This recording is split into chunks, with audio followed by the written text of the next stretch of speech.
Hi, guys. My name is Adrian Sedlin, and I was asked to speak to the audience on the internet today about cannabis cultivation. Well, I thought I'd tell you a little bit about myself first. 48 years ago, I would have never imagined that I would be giving a talk on cannabis cultivation. Well, I was just a newborn at the time, but anyway, 20 years later, I still would have never imagined it. But given my personal story arc, it couldn't make more sense. So growing up, in New York City, I was sort of a shiftless kid. I played quite a bit of video games, never really was that interested in sports. And then, I actually got to high school and I lettered on the varsity cannabis team. So that was my first introduction to cannabis. No recommendation for underage users. It was just my personal journey. But then things kind of picked up in my life. After I graduated high school, I went to Georgetown University. I built my first company, started it while I was at Georgetown, and then it went public in 1998, the same year I graduated from the Harvard Business School. In the mid-90s, around 24, 25, I stopped being a user because I had a really negative experience using cannabis. I actually had two. And that kind of planted a seed for me because I didn't understand why something that was working for me so well for so long stopped working for me. And I left category. And, in that time, I've built and sold 4 other companies. I sold my last one to Motorola. And I was actually retired back in 2015 when in early 2015, I got a call from my brother-in-law. And I'm sitting there in my bathrobe, and he's like, "Hey, bro, will you buy me a building?" I was like, "For what?" He's like, "You know what I do." And my co-founder, Randall Patton, had been growing cannabis since the mid-90s. And I asked the regular business person question, "Can you pay rent?" And he said, "I think so." And he said, "Do you have financials?" I asked him if he had financials, and he asked me what those were. At which point, I realized I needed to help him and then that started my journey into cannabis as a professional. And that's ultimately what led me to starting a cultivation company. And I just put up on your screen, some shots of our brand. The company is called Candescent that I run, and we are the #1 selling brand of flower in the state of California.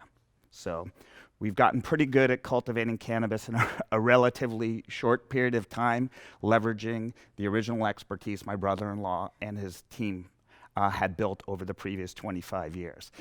And when I talk about cultivation, I like to first take some things off the table. People talk about flower, and the important thing to understand about flower is, everyone's going to tell you who's an investment banker, if you're ever raising money, or a lot of people in the industry, that flower is a commodity.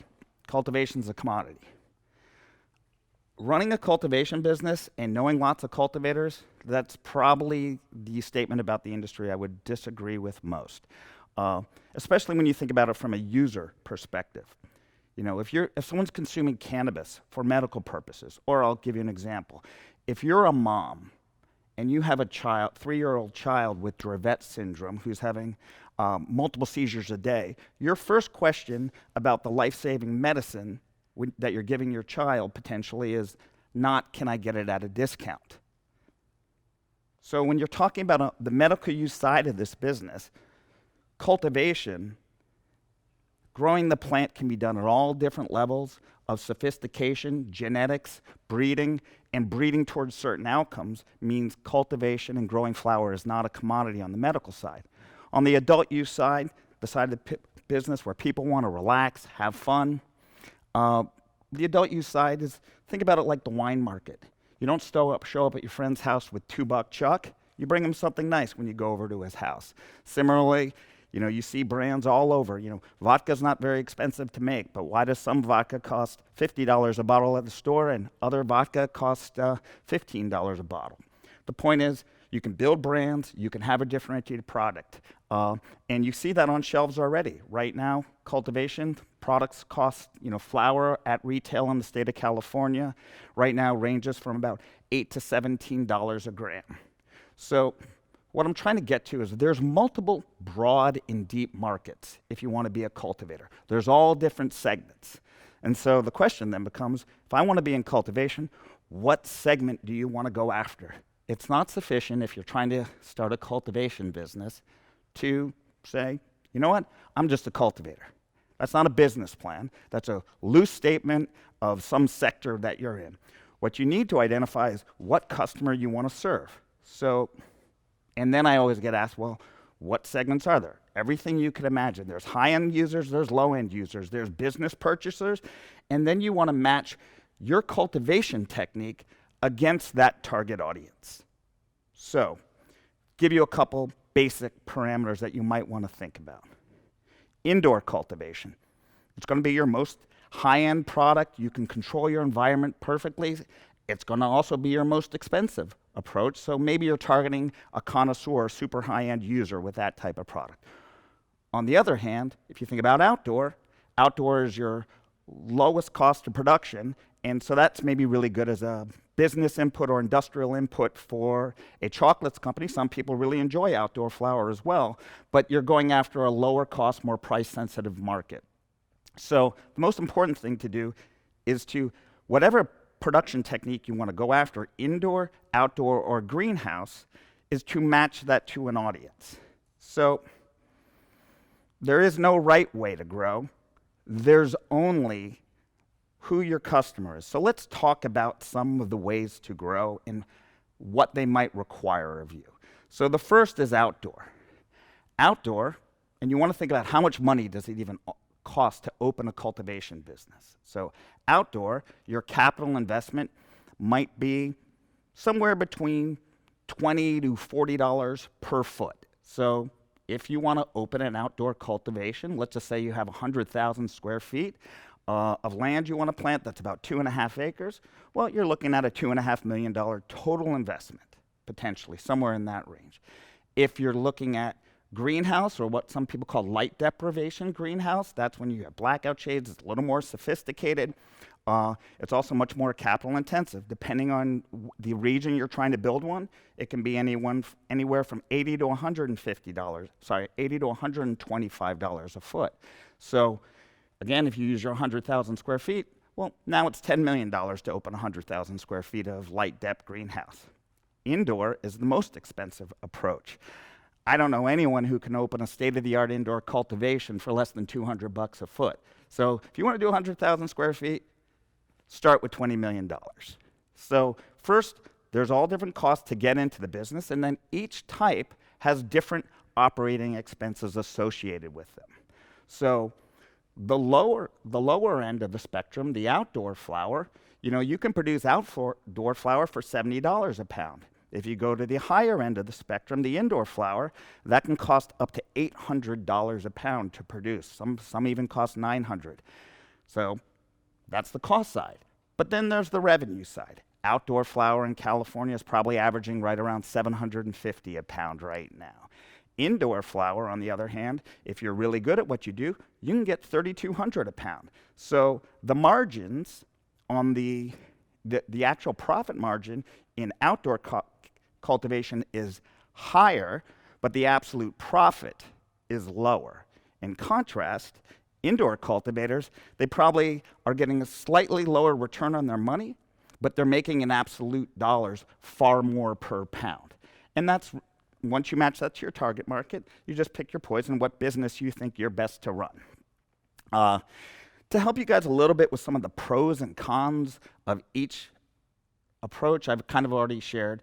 Outdoor is lower capex, lower opex, and you know what the great thing about outdoor is? Nature does a lot of the work. Nature's had billions of years to figure this out. In contrast, if you look at indoor growing, it's high capex, high opex, and you don't have the benefit of nature. So indoor growing is much more of a technical exercise than outdoor growing, where nature kind of takes care of the job for you. But there are cons to outdoor growing. Outdoor growing, I would say, if you're looking off in the future, that could be a market for the low-cost producer. So you're going to have large companies buying millions of acres, driving that cost down to nothing, and the spreads down to nothing. In contrast, indoor very likely will be a much more of a boutique, high-end connoisseur game, and if you're really proficient at that, you can make a great run at it. So again, there's pros and cons. Personally, if I had to bet on one over the long term, it would probably be the light depth greenhouse, because it's sort of like the Goldilocks, this chair's too big, this chair's too small. Well, light depth is a nice hybrid of really high quality where you can control your environment combined with reasonable costs of production and pretty good margins. So just to give you a sense of cultivation and what it takes now, I just want to take you through the process quickly.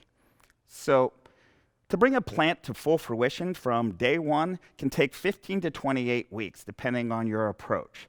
And I'm going to define the steps of cultivation for you so you can understand how it works. The first step is we take clones. You take a little cut off of a mom plant, or if you're using tissue culture, that's much more involved, but you take a little cut, and that's a clone. And that will root for about 10 days to 3 weeks, depending on the cultivator's choice. The next step is vegging. When you veg a plant, that's about it varies by cultivator. Some go as low as 2 weeks, but some can go up to 10 weeks. Consider that the plant's adolescence. It's under 18 hours a day of light, and eventually you back it down to 12 or 14. And the plant grows in from up through its adolescence. Then the next step is the flower. The flower period is about 9 weeks. And when you flower a plant, that's when the resin production comes. That's generally when you see pictures online, what you're going to see. Then last, you have your post-processing steps, which are dry, trim, and cure. Those can generally take about 3 weeks. And then you'll be 1 to 2 weeks, depending on your state, for testing and packaging and getting it to market. So that's basically your process. It's 15 to 28 weeks. And if you're thinking of how many weeks there are in a year, well, if you're outdoor and you have to go sequentially, and what I've put up on your slide right now is you can see the total throughput time of 15 to 28 weeks versus an 8 to 10 week cycle time, which is based on the flowering phase. And why I really want to get to this next slide, because it's really going to give you a sense, if you understand the full manufacturing process that you have to go through to grow a plant. Outdoor growing is sequential. So an outdoor grower is only going to get, 1, maybe 2 harvests a year if they're closer to the equator. You're not even going to be able to grow outdoor likely in a place like Massachusetts. In contrast, an indoor grower, they can lay out their real estate, or a light depth grower, a greenhouse grower, they can lay out their real estate so they have sufficient capacity for all steps relative to the longest period, removing the bottleneck from the process. So a greenhouse grower or a light depth grower, a light depth greenhouse grower or an indoor grower can get 5 to 6 turns a year out of their building. So they're very different processes based on the throughput time and the cycle time that you can develop for each. Again, there's no better or worse. It's just which business do you want to be in. I'd say the more you go under canopy in terms of being indoor or a greenhouse, the harder it is and the more technical of an exercise. So if you don't want to run a manufacturing business, you probably don't want to be an indoor grower, because it's just a big assembly line. So now I want to take you through some of the harder parts of growing and some risks and some rewards of it. So first of all, growing has a long lead time. I will tell you, if you try to scale a cultivation business, you're probably going to fail once or twice. You will lose a full harvest. It happens to everyone. The best growers I know will tell you the war story of how they've lost some harvests along the way. The other hard parts are there's thousands of interlocking gears in cultivation. So if you aren't getting the results you want, where do you go? Where do you go over that 15 to 28 week process? Is it the watering cycle? Is there powdery mildew? Is there fusarium? And, there's literally thousands of things that can be causing the problem. So there's a lot of complexity to it. The other challenges are the cannabis plant is a superplastic plant. That means that it changes even though it's the same plant. Just based on when you grew it. It can have a different terpene profile or different result. So getting a standardized result is a very difficult thing to do. But there's some amazing parts to growing, and I would be remiss if I didn't share those. First, the industry has the most collaborative culture, so if this sounded really technical and a bit foreign, and you're interested in growing and you enjoy gardening and things like that, jump in. People in our industry will share. That's how I learned everything I know. I didn't know anything about the business of cannabis a couple years ago. People will share with you. The other cool thing is, if you think about it, cannabis is going to be, some people say $1 trillion industry in 20 years globally. Well, it's all based on the plant. So what you're doing is the platform of the entire industry. It will always be relevant. A lot of people think about cannabis because it can be lucrative. Yes, if you know what you're doing as a grower, you can make a lot of money. So that's a really fun thing to have. But now I'd say there's also something incredibly rewarding about when I'm in my buildings, I'm never happier. Being around thousands of cannabis plants that are all pumping a lot of oxygen out, there's something mystical about it that's just truly amazing. So, I couldn't encourage you more to understand that just being in this business is so much fun.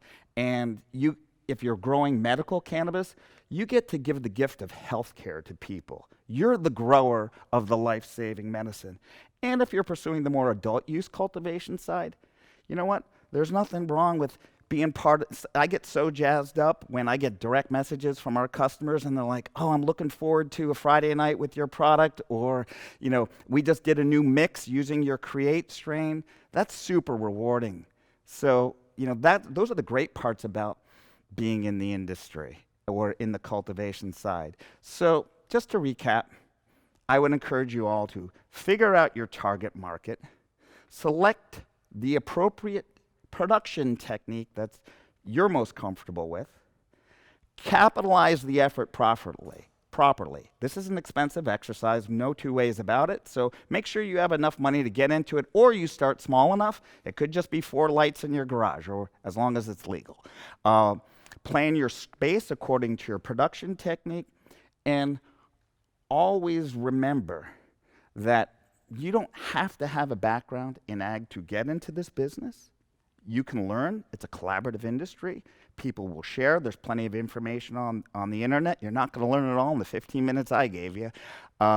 And probably the most important thing is if you take care of the plant, if you nurture the plant, if you study the plant, it's definitely going to reward you. Thank you for your time.